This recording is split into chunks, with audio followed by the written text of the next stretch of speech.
What's up everyone? This is Cinder and welcome back to the channel where we talk about fitness and style. So meron pong isang tanong na madalas na tanongin sa akin sa gym. Tinatanong po nila kung ano yung pinakamagandang sapatos na gamitin sa gym. So let's get down into the details. So before you choose what shoes you are going to wear to the gym on that day, ang unang tanong na dapat nating tanongin sa sarili natin ay ano yung gagawin natin sa araw na yun? Being more on the powerlifting side of things, I'd usually break it down into a squat day, a bench press day, or a deadlift day. At minsan, an all-around kind of conditioning day where you do like more running movements or things like pull-ups where you just need a shoe that can work for everything. So let's start with everyone's favorite question, what shoes would work the best for squatting? So kapag tayo po ay nagsasquat, binubuhat po natin yung barbell sa ating likod and that weight is going all the way down to our feet. We want to pay attention to what lies between our feet and the floor. We do not want anything that is soft. We do not want anything that is foamy. So obviously, we do not want any kind of running shoe like Ultra Boosts, basketball shoes, and similar kinds of shoes. We want a solid base that would connect our entire foot to the floor without any give. So yun po yung ating priority sa squats. Ngayon, having said that, it's not a bad idea to squat with socks or bare feet on the floor. But given the whole COVID situation, we also want to pay attention to our hygiene. Kaya, I wouldn't recommend this. I would still recommend wearing a shoe, the best shoe that you have. Second in line, in terms of priority, when talking about shoes in squats, is the heel height. So ngayon, meron po tayong tinatawag na squat shoes and I have a few examples right here with us. So bakit po natin gusto ng heel sa squats? So this is very much preference. Depende na sa inyo kung ano yung gusto nyo. So most people who are into powerlifting, weightlifting, CrossFit would prefer some sort of heel when they squat. Bakit? Kasi not everyone is built like a super athlete. Not everyone is built to squat. So sometimes a little elevation on your heel would relieve your ankle from having to bend over forward so much para lang makuha natin yung tamang depth. So I have with me here the Adidas Adipower in all black. Inuna ko na ito kasi ito yung pinakamahal na sapatos dito sa listahan. So I know not everyone has the luxury to afford a pair like this. To be honest with you, I got this second hand. Hindi ko rin kaya yung presyo nitong brand new. But I'd consider this more of an investment piece. Kasi kung seryoso talaga kayo sa gym, it would always be very beneficial to have a pair of heels. Kung gusto nyo mag-squat with heels or without heels, meron yung option pa rin to squat with heels. So this is very good for any kind of squatting actually. I'm a low bar squatter and I still use heels like this. If you are into Olympic weightlifting or CrossFit, like you do snatches, clean and jerks, front squats, mas lalong magiging beneficial sa inyo to. So I got all black. It has a metatarsal strap, a 0.75 inch heel, 3/4 of an inch, which is considered on the high side. So I think shoes today go all the way up to 1 inch. And remember, the most important thing is these are rock solid. Wala silang give at all. I've squatted more than 400 pounds with this and as in wala talaga silang give, unlike any other kind of shoe that you would have. So in terms of price, these are on the high side, but they're the best in my opinion in terms of performance. They last really long. I've had these for more than a year. They've seen plenty of reps. They performed really well. Take note, these shoes were designed for weightlifting. They were not really made for powerlifters, but powerlifters always have them as a staple. They are a favorite in powerlifting community and for anyone who loves doing squats as well. If you want to take your squats to the next level, consider getting this. Let's go to the more budget-friendly piece that I have with us today. This is the Adidas Powerlift 3.1 in a really nice white and gold color. Unlike the weightlifting shoe with a 0.75 inch heel and almost purely plastic construction, this one is more like a sneaker.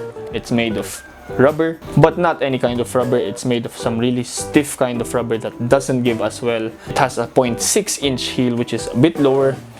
And if you ask me, pag sinuot mo ito, ramdam mo yung difference ng height niya sa weightlifting shoe. Sa weightlifting shoe, medyo ramdam, pag kakasuot mo pa lang, medyo ramdam mo na naka-elevate talaga yung heels mo. The same feeling that you get when you'd wear a dress shoe or some sort of formal shoe with a heel. So, you get that feeling. Pero ito, medyo mas smooth yung kanyang transition from heel to toe. So, you don't really feel that you are wearing heels at all. More comfortable. They feel like a sneaker. These feel more like leather shoes, to be honest. They're more trendy, I'd say. And most importantly, they are cheaper. Check them out sa mga online stores natin. We have these available in the Philippines. So next up, I have a pair of Nike Metcons. So ito yung isang go-to ng mga beginners when they're just starting out lifting.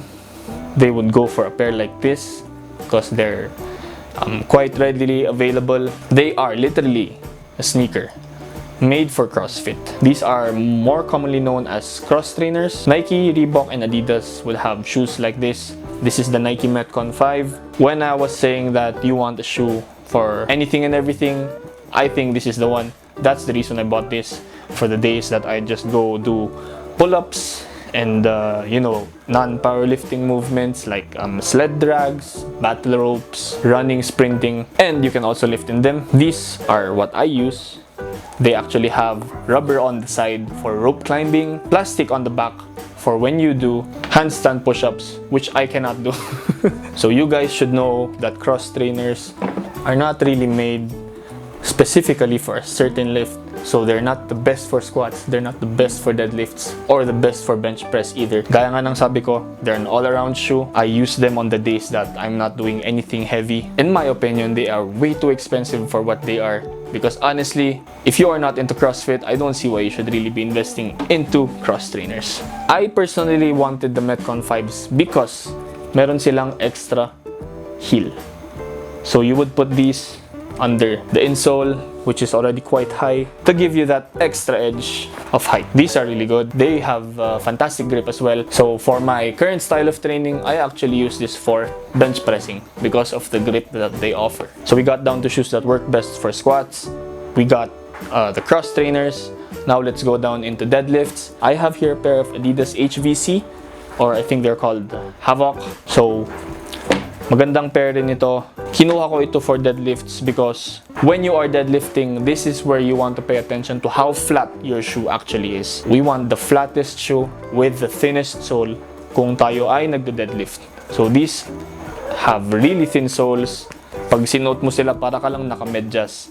It's also good to deadlift with a high-cut shoe because personally, it just feels like my ankles are being hugged and compressed really well. Which, I don't know, maybe it's placebo, but it helps me a lot. Yeah, nothing much to this. They look really cool. They're black and gum. They have a strap here up top. Kung deadlifts ang pinag-uusapan natin, gusto natin talaga ng flat soles. So, yun yung pinaka-importante. Gusto natin ng flat, thin soles.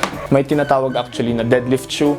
Sabo has made deadlift shoes that are specifically made for deadlifting. I think the main advantage of getting that over regular wrestling shoes are it has an extra strap pa ulit dito sa taas ng toe. Tapos, meron siyang reinforced na heel para hindi mag-roll out yung paa natin kung tayo ay nagsusumo deadlift. So, let's go to the more beginner-friendly shoes. I understand that these are pairs for people who are more invested into lifting weights and are really serious about getting some big numbers. Pero karamihan sa atin ay nagsisimula pa lang at ayaw gumastos para sa mahal na sapatos para lang sa gym. So, I understand. I got you covered. We have Vans and the ever-loyal Converse Chuck Taylors. Most, if not everyone, under 30 years old probably has a pair of either of these already in their wardrobes. So these are really good pairs to wear to the gym. They are all around. They work well for squats, for bench press, and deadlifts, especially if you're just starting out. So I have been training in Chucks for a long time. Bago pa ako nagkaroon ng heels, I have personally hit a 315 squat for 5x5 in Chucks, and I hit my first 500-pound deadlift in Chucks as well. And I've been training in Vans also for a long time. Kinuha ko yung skate high kasi high top sila. You'd see a lot of high-level lifters also wearing Vans and Chucks. So ang disadvantage lang naman nito versus yung wrestling shoes natin ay medyo mas mataas lang sila ng konting-konti. Which, if you are a beginner, hindi mo naman mapapansin yung mga bagay na yan. So ask yourself, would I be willing to spend more money to get a few millimeters lower and closer to the ground? Squatting in flats versus heels is very personal. I personally advocate squatting in heels because it's helped me and a lot of other people that I know personally. Take note that this is a pair of Chuck 70s. This is a pair I use outside the gym. I don't have a pair of regular Chucks. But if you are going to buy Chucks for the gym, get regular Chucks. These are much beefier and chunkier than regular Chucks and they're more expensive. So, kung pang gym lang naman, kunin nyo na yung regular na Chucks. If you don't want to break the bank, definitely wear Chucks to the gym. I hope you guys be more intentional with the shoes that you wear to the gym. I know we all want to look good and we all want to look cool, but most importantly, we want to make the most out of the time we spend in the gym. So make the most out of it by wearing the right things, wear the right kinds of shoes. So this is my gym shoe collection. I hope you enjoyed it. I'm gonna stop rambling now. Sana may natutunan kayo sa video na to. Sana may natulungan ako. So comment down below which pairs you guys personally love wearing to the gym. So kung meron po tayong kilalang naghahanap ng sapatos para sa gym, maybe you can send them this video and it might help them out as well. If you enjoy the content, please like, share, and subscribe and wear the right shoes to the gym. I'll see you all. Peace.